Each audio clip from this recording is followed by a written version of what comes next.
Érase una vez un dios que le gustó mucho a una humana, y como suele ser típico en este tipo de historias, intimó con ella y de ese encuentro nacería lo que los griegos llamaban un semidios. Este dios era nada más ni nada menos que Zeus, el más poderoso del Olimpo, y el niño en cuestión se llamaría Heracles.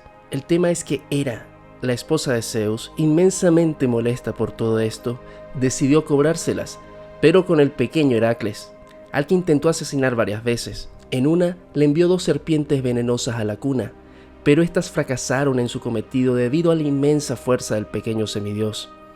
Finalmente, Hera conseguiría su venganza contra Heracles cuando muchos años después hizo que entrara en un estado de locura, el tiempo suficiente para que el propio semidios asesinara a su amada esposa y a sus 2 hijos. Al volver en sí y ver lo que había hecho, preso de la culpa, Heracles emprende una travesía para expiar sus atroces actos. Es así que un rey le impone 12 tareas, 12 trabajos, para así conseguir lo que él estaba buscando. En el primero tiene que matar al león de Nimea, una terrible criatura que no tuvo oportunidad frente a nuestro héroe. Para el siguiente trabajo, debe enfrentar a otra bestia legendaria, la Hidra, que andaba tranquila en su madriguera a las faldas de un volcán. Allí va nuestro héroe con su sobrino Iolao para acabar con semejante bestia. A pesar del veneno que lanzaba por la boca, el tamaño que tenía y la ferocidad de la criatura, Heracles en un rápido movimiento le cercena su cuello, haciendo que la gran cabeza rodase por el suelo. Había ganado. Ya, repuesto del esfuerzo, se dispone a marcharse. Sin embargo, antes de que pueda hacerlo, es atacado por la espalda nuevamente por aquella bestia que creía muerta. Pero ahora, esta bestia no solo tenía su largo cuello coronado por esa cabeza repleta de dientes y un par de ojos amenazantes. En su lugar, había 2 cabezas y 2 largos cuellos que salían justo del lugar en que Heracles había hecho el corte anterior. Visto lo visto, la batalla continuó. Heracles usaba todas sus habilidades para vencer a la bestia, pero cada vez que cortaba una cabeza no tardaban en aparecer 2 más en ese mismo lugar. Llegó el momento en que nuestro héroe parecía haberse superado por esta bestia de múltiples cabezas. Ahora, hagamos una pausa, porque a pesar de las apariencias, hoy no vinimos a hablar de Heracles o Hércules como se le pasaría a llamar en la posterior tradición romana, sino a ver si por fin podemos entender que el camino más obvio no siempre es el mejor y que intentar aniquilar sin piedad a nuestros enemigos casi siempre termina jugando nuestra propia contra. Hoy no vengo a decirles que matar es malo porque sí, o que debemos rechazar la violencia porque no es buena para nuestra alma y nos iremos al infierno. Sabemos que esos argumentos a la hora de la chiquita importan poco o nada. Veamos por qué la condena a la violencia es indispensable para nuestra propia supervivencia. Pero primero, empecemos por el principio.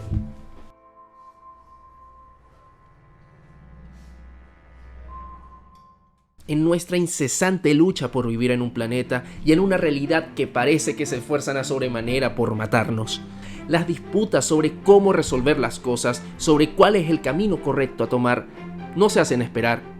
Porque si la cooperación es la que nos lleva al progreso, la verdad es que solo hace falta un poco de mala suerte para que el camino se comience a torcer. Antes de que nos demos cuenta, el egoísmo nos ha invadido y antes donde veíamos amigos, ahora solo vemos enemigos, los cuales solo es cuestión de tiempo para que se vuelvan enemigos a muerte. Estos enemigos se suman a los peligros corrientes que suele tener toda existencia. Pero al cerrarle la puerta a aquellos que justamente nos pudieran sacar de estos apuros, es decir, a todos nuestros semejantes, la incertidumbre no hace más que aumentar, y a ellos, en la vereda contraria, les sucede lo mismo. Es así que llegamos a una escalada de conflictos, violencia y sufrimiento. Ante esta situación, no tardará quien crea ver en la aniquilación del contrario la solución a todos los problemas. Total, si hay un peligro, debemos eliminarlo, ¿no? Al final, la escalada de violencia llegará a un punto en el que solo quedará uno en pie y debemos ser nosotros, obviamente. Visto así, la violencia es solo un medio para alcanzar nuestra victoria. Entonces, la guerra, la violencia y el sufrimiento no son tan malos. Siempre que eliminemos por completo al enemigo, podremos reiniciar nuestro camino hacia el progreso sin el lastre de esos malvivientes. Es más, mientras más rápido lo hagamos, más rápido podremos avanzar hacia ese futuro. Quizás sea necesario golpear sin piedad desde el comienzo para alcanzar la victoria más rápido, ¿no? No. Este tipo de pensamiento responde a nuestra fe infantil en la capacidad que tenemos de conocer las cosas.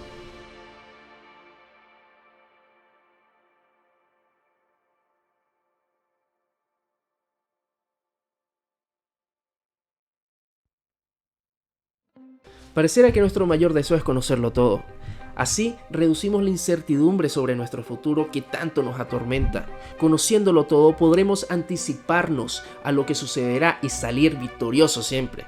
Está de más decir que es un ideal imposible de alcanzar. A pesar de esto, algunos piensan que esta obstinada perseverancia en una aparente batalla perdida es responsable en parte de lo mejor que hemos podido hacer a lo largo de nuestra historia.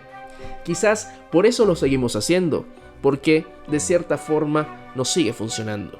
En este periplo que llamamos existencia, en el que estamos constantemente frustrados por nuestra incapacidad, no tardamos en desarrollar modelos en nuestras mentes a los cuales nos aferramos con la esperanza de que sean la respuesta definitiva. Religiones, nacionalismos, tendencias políticas, doctrinas económicas, más allá de sus particularidades y de sus distintos grados de aciertos, todas son ejemplos de nuestro incesante deseo por saberlo todo. Y no dudamos en autoengañarnos creyendo que alguna de ellas es el santo grial. Yo pienso que las mayores desgracias de la humanidad han sucedido cuando alguien ha creído tener la respuesta definitiva. Por esto, la aniquilación del enemigo, cualquiera que sea, nunca podrá ser justificada ni ética ni lógicamente. No sería ético por la obvia razón de que matar a alguien es malo, pero ya dijimos que a la hora de la chiquita esto nos importa poco y nada.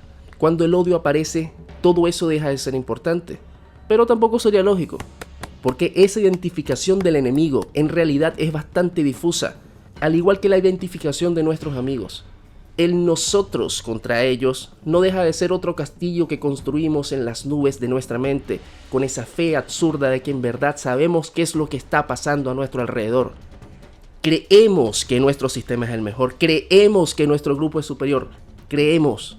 Nos autoconvencemos para poder reunir una fuerza considerable con la que nos podemos imponer al otro. Pero todo no es más que pura fantasía. La defensa que hacemos de alguna religión, de la democracia, el libre mercado o de la revolución, se comienza a disipar cuando queremos bajarlo a tierra y nos damos cuenta de los débiles cimientos que tienen todas esas ideas. Nuestras ideas.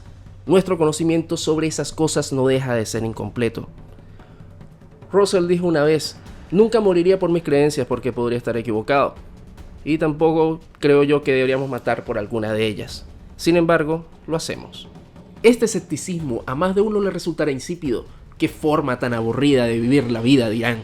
Pero esa búsqueda de emoción a la que nos empuja nuestra perpetua insatisfacción, más temprano que tarde nos llevará al abismo. A esto se le suma la prácticamente imposible aniquilación de aquellos que consideramos enemigos.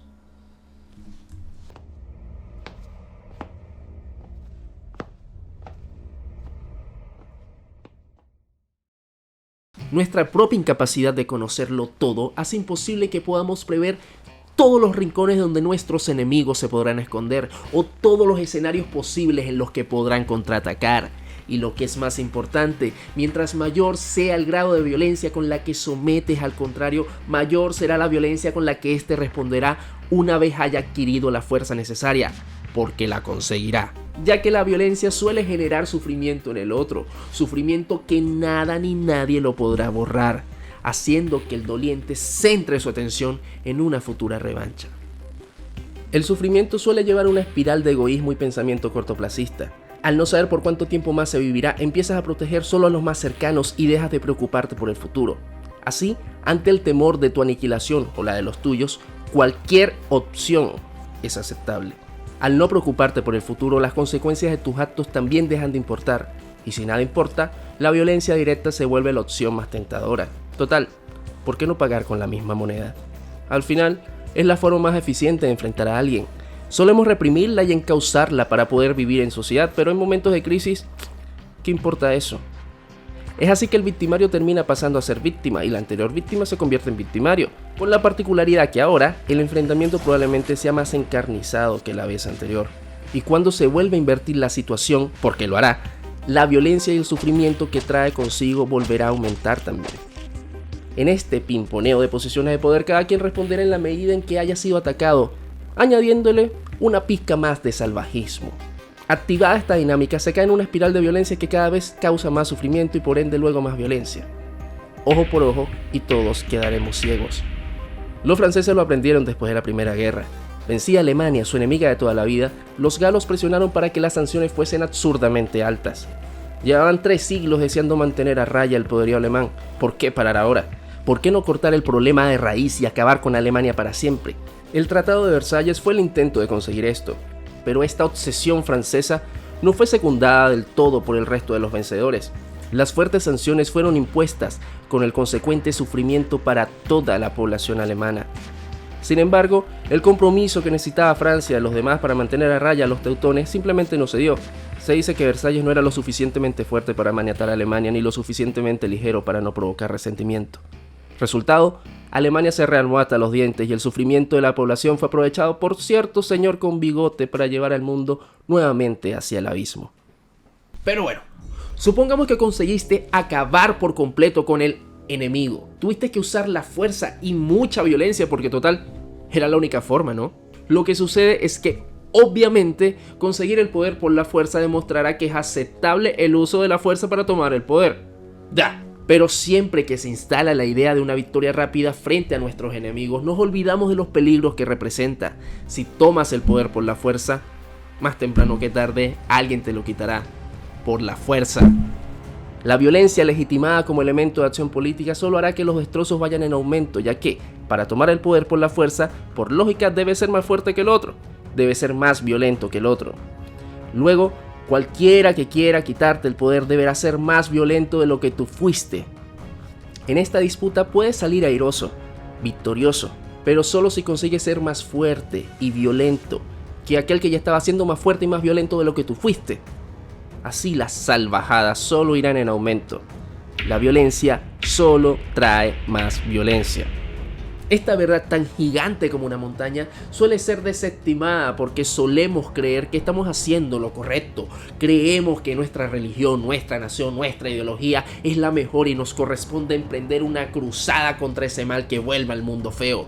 Ante esta superioridad moral que nos arrogamos, cualquier cosa está justificada. Estamos trayendo lo mejor al mundo y eliminando lo malo. ¿Qué clase de buena persona no estaría a favor de lo bueno?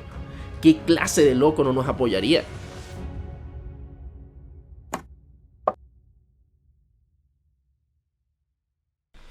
Creemos que nos libraremos de la escalada continua de la violencia porque se espera que este sufrimiento será el último dolor, el último sacrificio, la batalla final antes de la paz eterna, que, habiendo exterminado a todos los malos, solo quedaremos los buenos, que muertos los enemigos ya no habrá nada ni nadie que quiera el poder porque con el orden y la felicidad conseguida todo estará tranquilo.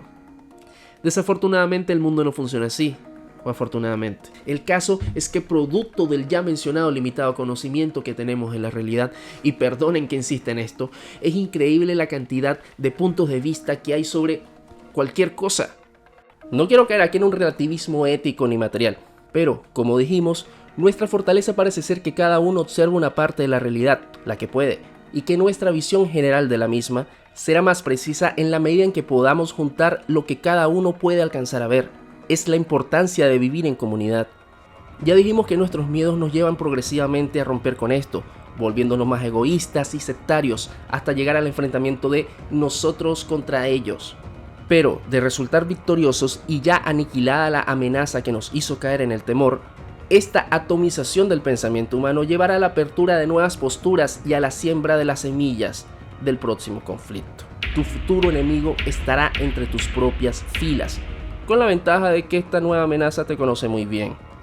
La cabeza que cortas pronto serán 2 cabezas. Al ya no haber amenaza, entre esos antiguos compañeros de lucha, siempre habrá alguien que piense distinto a ti y que no tardará en pensar que su verdad es superior a tu verdad, volviéndote a ti el malo y el demonio a destruir. Y como ya le demostraste que la violencia es un medio legítimo contra el mal, apenas pueda, intentará acabar contigo. Y después otro acabará con él. Y después otro acabará con ese otro. Y bueno, ya me entendieron. La cosa es que cada uno será más violento que el anterior, generando cada vez más sufrimiento y más dolor. Nuevamente, la única forma de resistir es ser más salvaje que el atacante, lo que sigue haciendo que la violencia vaya en una espiral ascendente.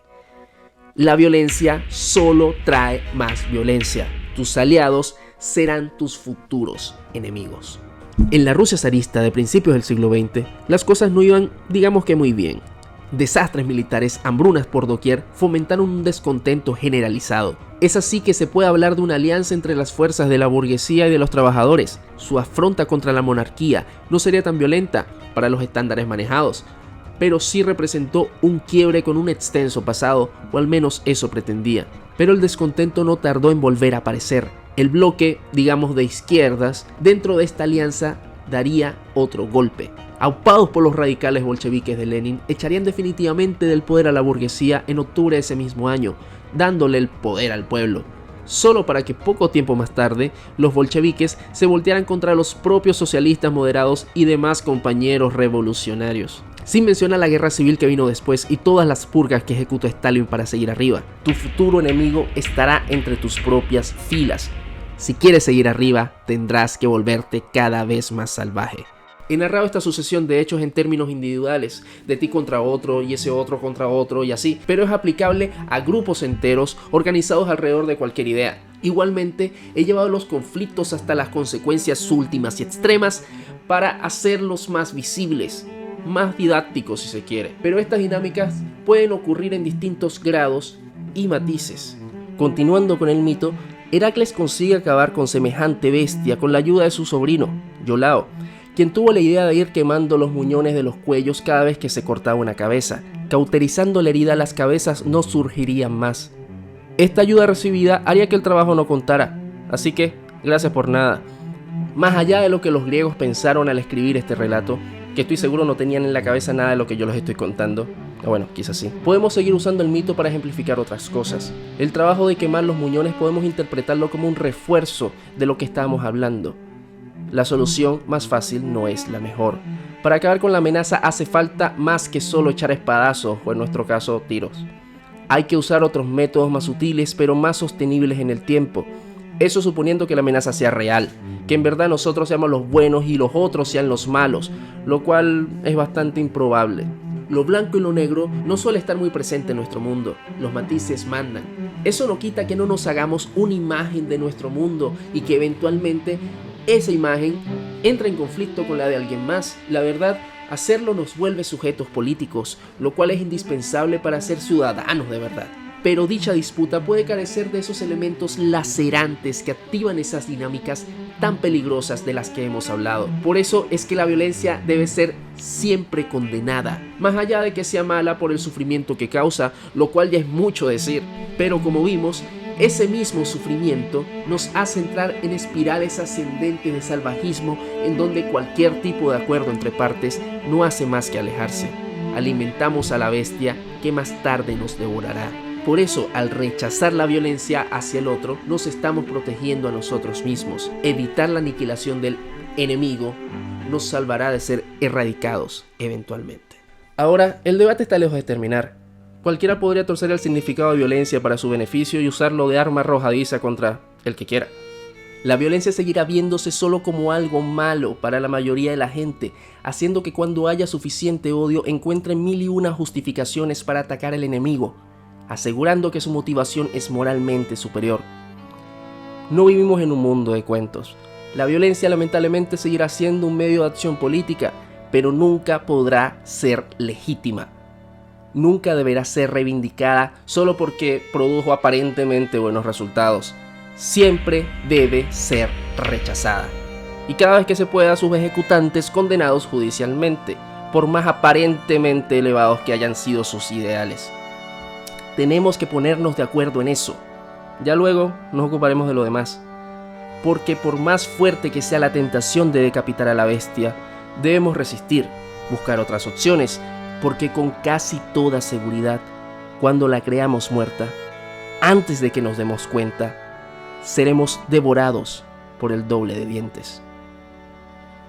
Si te gustó, no te olvides de darle like, compartirlo, comentarlo y hacer todo lo que siempre les pido, mis niños. No hay más nada que decir por hoy. Les habló David, esto fue El Cafetílico y hasta la próxima.